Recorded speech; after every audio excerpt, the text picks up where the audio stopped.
The race for Congressional District 1 heats up as two of the candidates go after each other. Tonight, we'll talk to a third candidate in the race and ask her about her strategy to pull ahead. Plus, Kelly Ward and Joe Arpaio go after each other on Twitter, and Martha McSally moves closer to President Trump. It's all part of Politics Unplugged. Good evening. I am political editor Dennis Welch, and this is Politics Unplugged, and we start in Arizona's Congressional District 1. Now, this is a huge district that covers much of northern and eastern Arizona. It is currently served by Democrat Tom O'Halloran. And there are three Republicans in this primary, all hoping to face him in the general. They are Steve Smith, Wendy Rogers, and Tiffany Shedd. And just this past week, two of those candidates went after each other pretty hard. Smith is a slimy character whose modeling agency specializes in underage girls and advertises on websites linked to sex trafficking.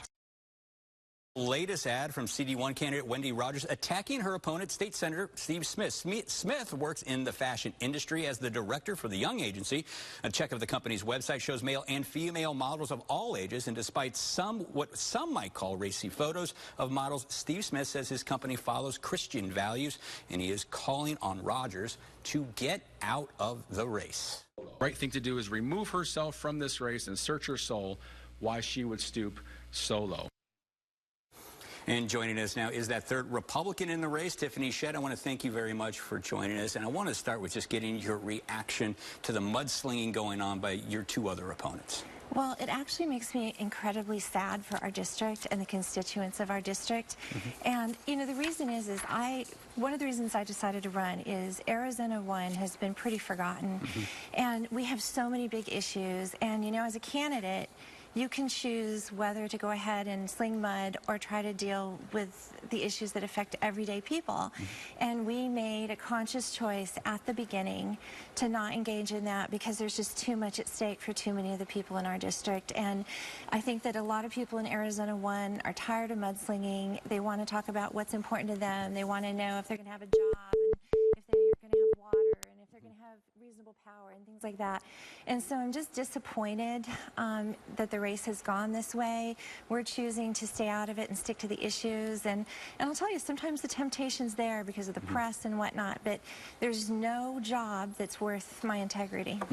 And at the end of the day, when you look at this, do you think this ultimately ends up helping the Democrat, the incumbent, Mr. O'Halloran, in this, with this kind of stuff going on? I absolutely do. I think that when we get to the general, you know, if candidates that have mudslung should win the primary, they've pretty much done Congressman O'Halloran's work for him. And I think it hurts our party. We need to be a party that shows respect and treats others with respect. And, you know, I do believe in Reagan's 11th commandment of thou shalt not bash other Republicans. And further than that, growing up in a small town, I really try to not bash anybody because you'll probably see them next week at the grocery store and you may not agree with them right now, but the next time you might be on the same side. And final question on this topic, though. Do you think it was an unfair attack from Rogers? I think that, you know, everyone has to do their own research on what's there. It's not something that I would have done, but we all have to run our own campaigns. And I think that whether it's a fair or unfair attack is something that the voters are going to have to decide. All right. Now let's dive into some of those issues. Obviously, top on your website, as you're always talking about, immigration. Now, you support the border wall, but you talked a lot about technology enhancements down there at the border and whatnot. Now, do you support more of that, or do you think a physical wall like the president has called for is more appropriate in a situation like this? Well, I think that we need all of the above. And, you know, one of the reasons that my good friend Sue Krentz, who ranches down on the border, has endorsed me is because people who live down there are tired of the rhetoric. We can secure the border if we have the will to, and I think that it's time. And, you know, in some places the wall works absolutely great because of geography, and then other places not so much. But we were down there and the gates were open and there was no border patrol with an 18-foot wall. So because they were short-handed. I'm not bashing the border patrol, but they just didn't have enough guys. Too many people had quit and they weren't replaced. And so, you know, we need a wall where it works. It works great down in the Yuma sector. We need technology because, you know, the fact of the matter is we are dealing with people who have millions of dollars of resources in the cartel. A simple wall. I'm afraid we're going to check the box and say we're good and we're still not going to have border security. Okay, and then I want to also ask you about this congressional shutdown. The president has now threatened that if he doesn't get funding for his border wall, that he would go ahead and shut down the government. Would you support him in that kind of a decision? Well, my job as a congresswoman is to, the way we set up the House of Representatives is to support my district. And I would hope that, that this is a negotiating tactic on the part of the president, because we have seen a lot of resistance to building the wall and securing the border, which, like President Trump, I support. But I also have to realize that I cannot send military into harm's way and not have the gear necessary. I cannot shut down. My district has the Grand Canyon, a lot of natural resources that people rely on, the hotels, the tourist industry, the restaurants, and I can't, say, yeah, I want to shut down the government and at the risk of my own district's health. Okay, and also, let's talk, a lot of discussion has revolved around the Dreamers, these deferred action childhood arrivals, kids who were brought here through no fault of their own, illegally, when they were young children. Do you support a pathway to citizenship for those children? Well, I think, the problem is we don't have a secure border, so we have to look at this every 10 to 20 years. And I think that, reasonable people can agree there's a big difference between coming here when you're 4 through no fault of your own and coming here when you're 30 because you decide to make a decision. And, at the same time, we don't want to put people ahead of those who've done it right.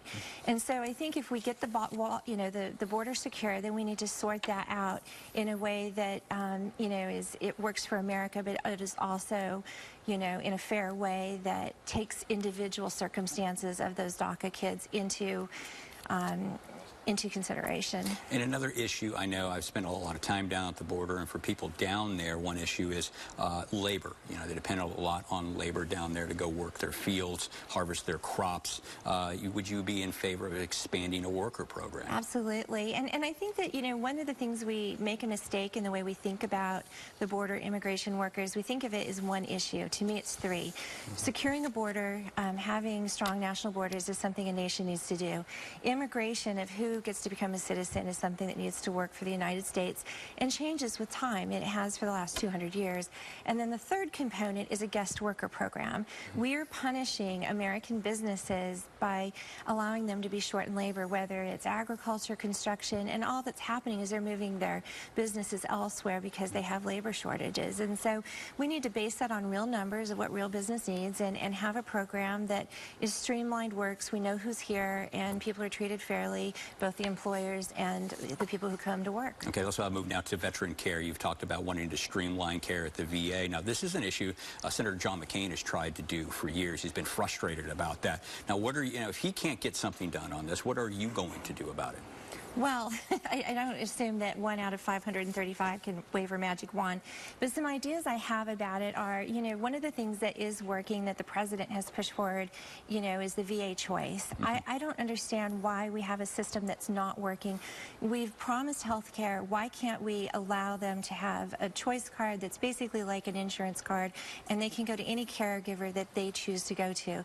Secondly, one of the things that's happening is when our veterans turn 65, they get pushed over into Medicare, and now they're dealing with VA and Medicare. Why not let them choose and just stay in one system or the other?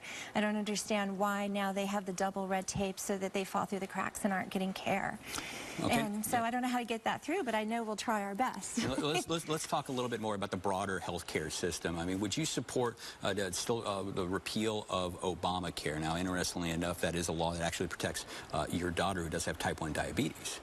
Well, and here's the thing, I think we could have repealed it immediately, but the problem is the government did a great harm to the people of Arizona and the United States.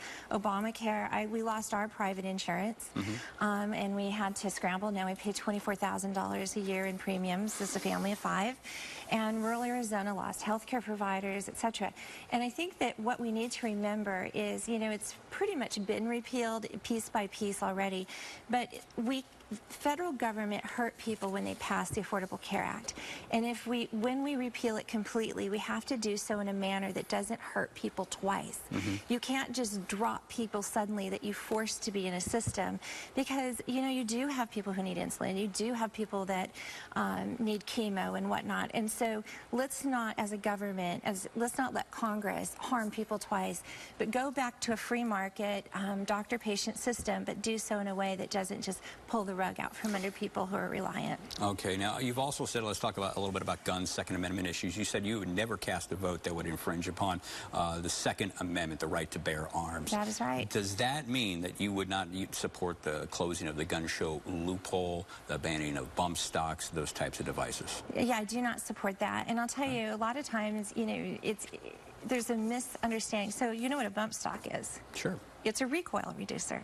So almost every trap shooter over the age of 50 has one in their gun because of the shotgun recoil. It's a recoil reducer and it allows people to shoot. And I just am not of the belief system that we penalize 99% of people and take away their rights because of a few bad actors. And you know, it's almost like a legal theory there of, do you take away everything or do you punish all for the actions of one? Or do you keep people's fundamental constitutional rights in place? Okay, now let's get into some a little more politics here. Last week we heard Congressman Devin Nunes say, talk about the need to elect Republicans to protect the president from impeachment. Now, if he were elected, and there was evidence that showed that the Trump administration broke the law, had colluded with Russians on that election, would you vote to impeach this president? Wow, that's a big if. I'm not in the habit, you know, it's a legal training thing of commenting on hypotheticals that haven't happened. So far, you know, we have a judicial system, it's going through that.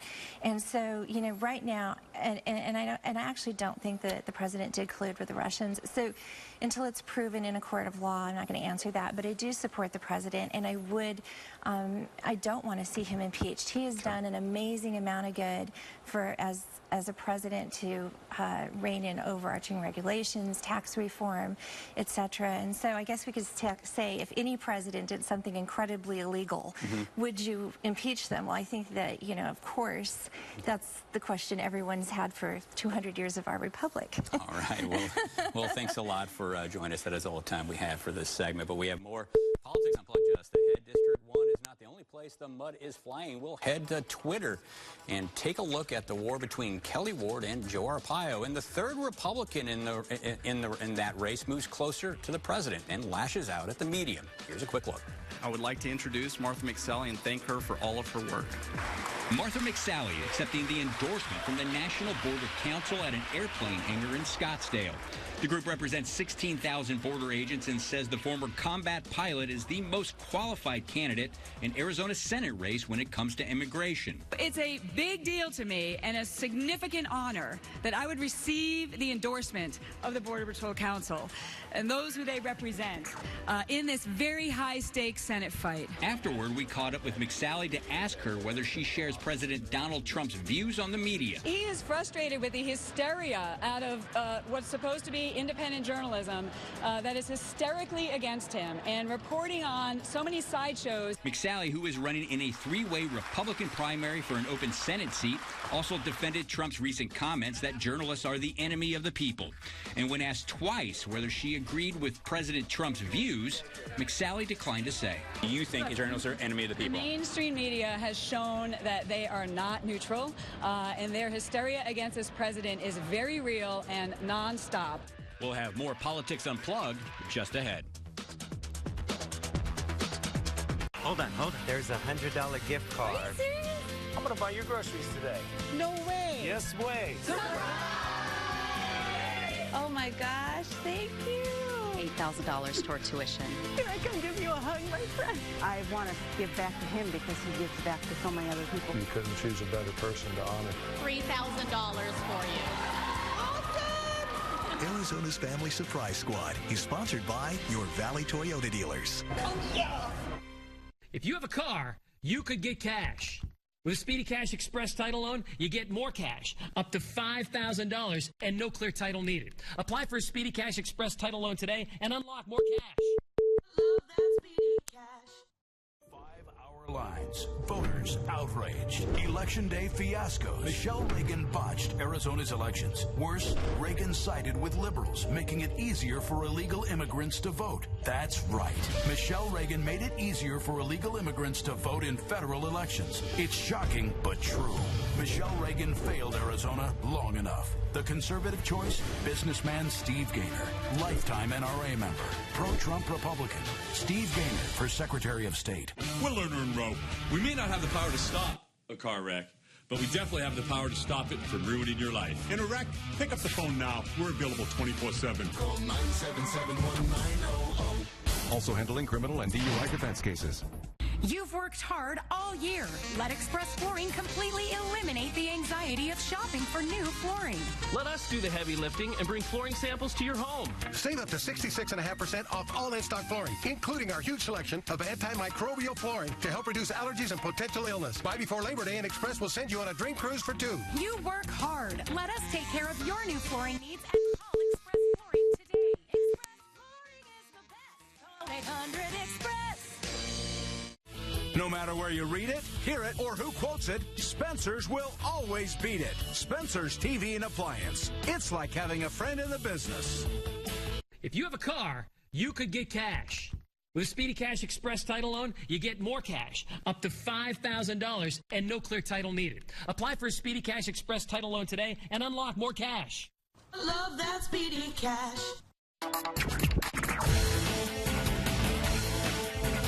Welcome back to Politics Unplugged, and it's time to talk it out with our partners today. Well, one partner, at least, from First Strategic, Marcus Dellartino, and Emily Ryan from Copper State Consulting. Thank you very much for being here. I want to jump in with that CD1 race. You saw a little bit of the attack ad that was, in the mudslinging that was going on between Steve Smith, Wendy Rogers.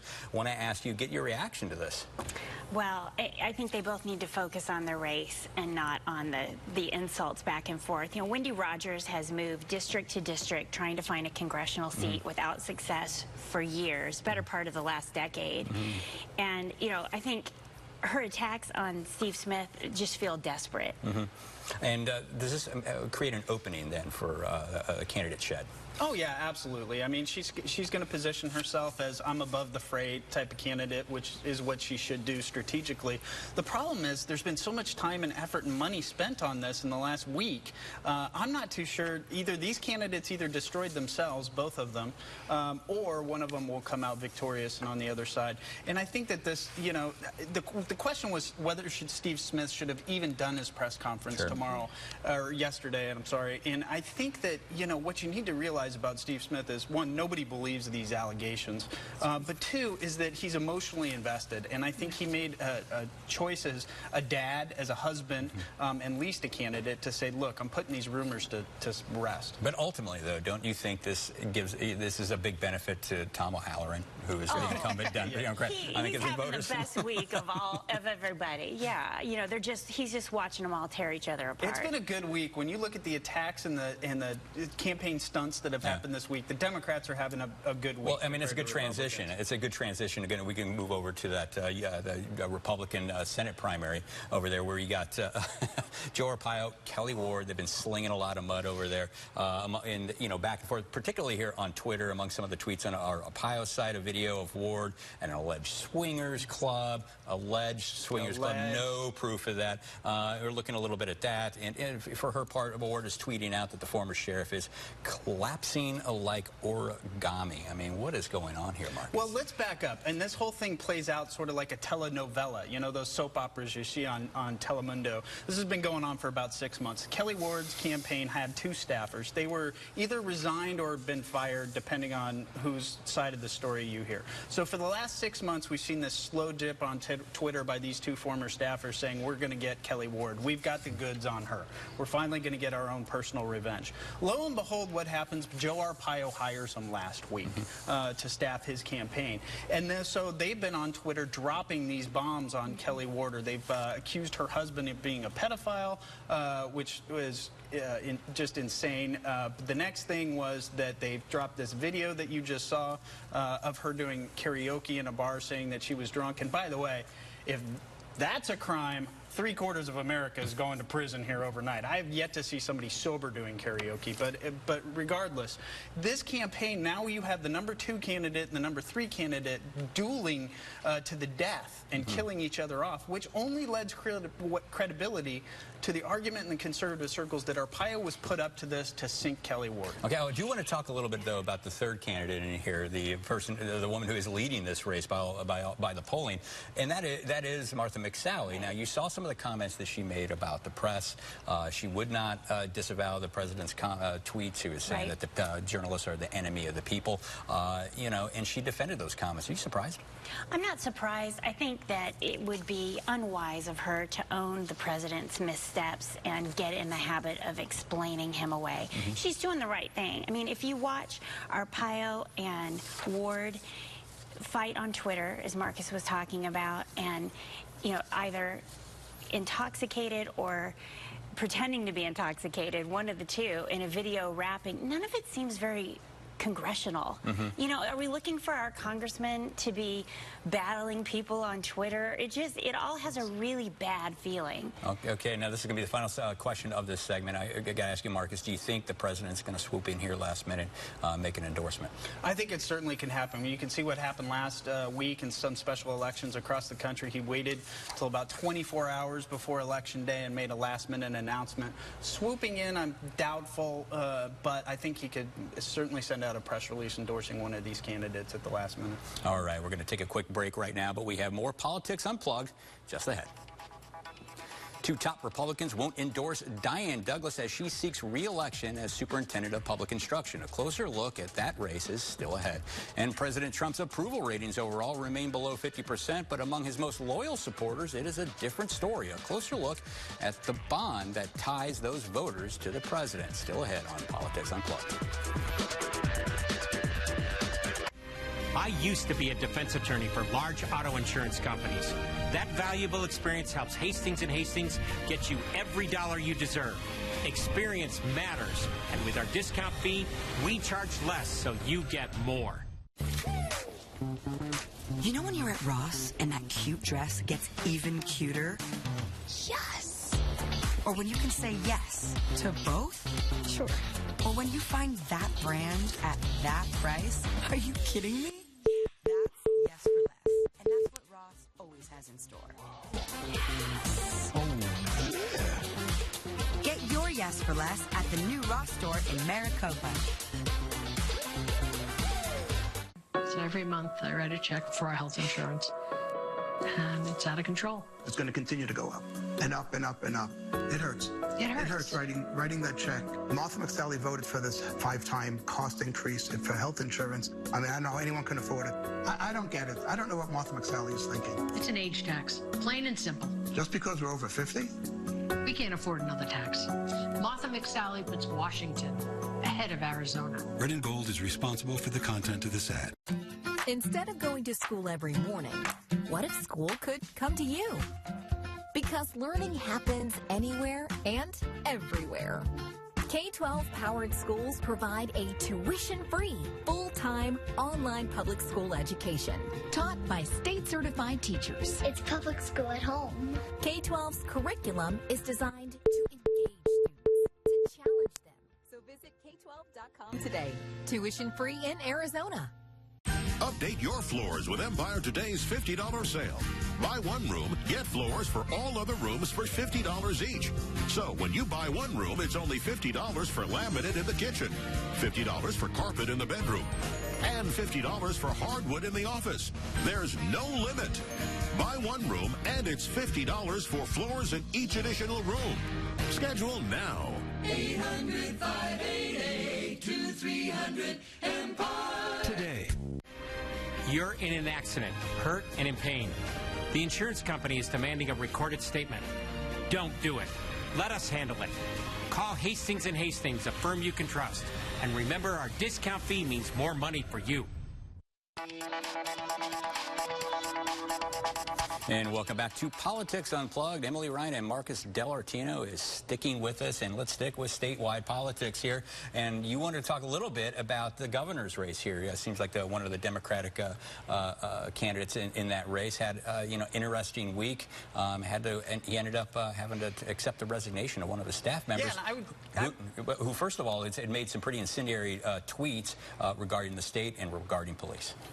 Very incendiary. I mean, called America an S-hole. I don't know if I can say that, but I'm cleaning it up. America is there was profanity-laced tweets relating to America and the state of Arizona. I contend he should have fired her instead of accepting the resignation. But what's going on here, Dennis, is in the bigger picture, when you relate this to the Arpaio campaign and campaigns nationwide, is that there seems to be this sense from campaign managers now that you are more important than your candidate, and that's a dangerous way to go. And I think candidates need to do a better job of vetting their employees and understanding their role within the campaign. It is a different world now because the staffers, they have access to Twitter, Facebook, social media, and stuff like that. So what they say gets amplified. You've got a staffer maybe right out of college. This was normally the environment where you cut your teeth and learn politics. Instead, they've got a platform to the whole world that reflects on that candidate. And I tell you what, the Governor Ducey campaign has got to be thoroughly enjoying this, because if you look at an example of what not to do and what to do with border politics, you've got Garcia saying abolish ICE, we don't need a wall. You've got his campaign staffer off the rails. The Ducey campaign is Governor Ducey's going to investigate the centers holding children, and that's the way you handle border politics. They've got to be thrilled. All right, let's stick with another big statewide race. Superintendent of Public Instruction. It looks like Diane Douglas isn't getting some big name endorsements.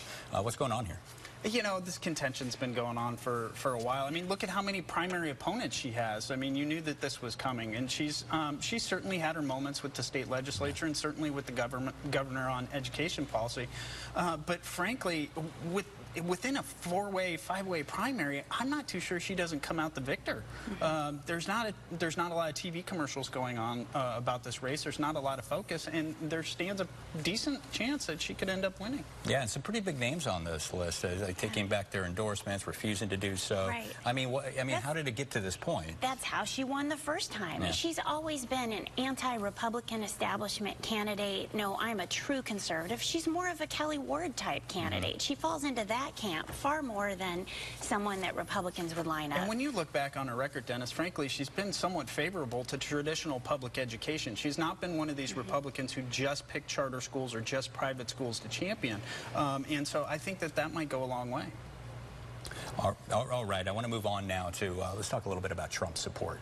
There was a new poll out. It was by Pew. It was pretty interesting out there when you looked at voters, after the election, and 87% of Republicans who voted for Mr. Trump said they had very warm feelings for him. After 2 years later, they went back. They surveyed the same group of people. 82% still say that they have very warm feelings for the president. It looks like he is not losing any support amongst his loyal supporters. If you read a lot in the media, you would think he would have lost more support, but no. Well, if you read everything you believe in the media, you're going to be in a whole lot of trouble. But, it's no different on the Democrat side. And what we're seeing, to your point, is a mass polarization in American electoral politics. You're either with me or you're against me on either side. And I think this lends credence to that argument. But, that's why some of these primaries are going to be interesting. When he gets involved, does he enough to move the needle or not? Is there anything, I mean, are they going to stick with him through thick and thin, through no matter what? Even if he, like he said, shot somebody on Fifth Avenue in New York. Right. Well, I think what we're missing here is he is the same elected official as he was as a candidate.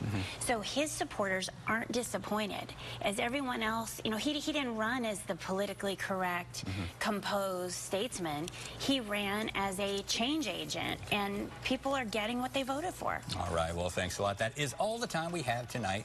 Be sure to join us next week for more Politics Unplugged. Good night.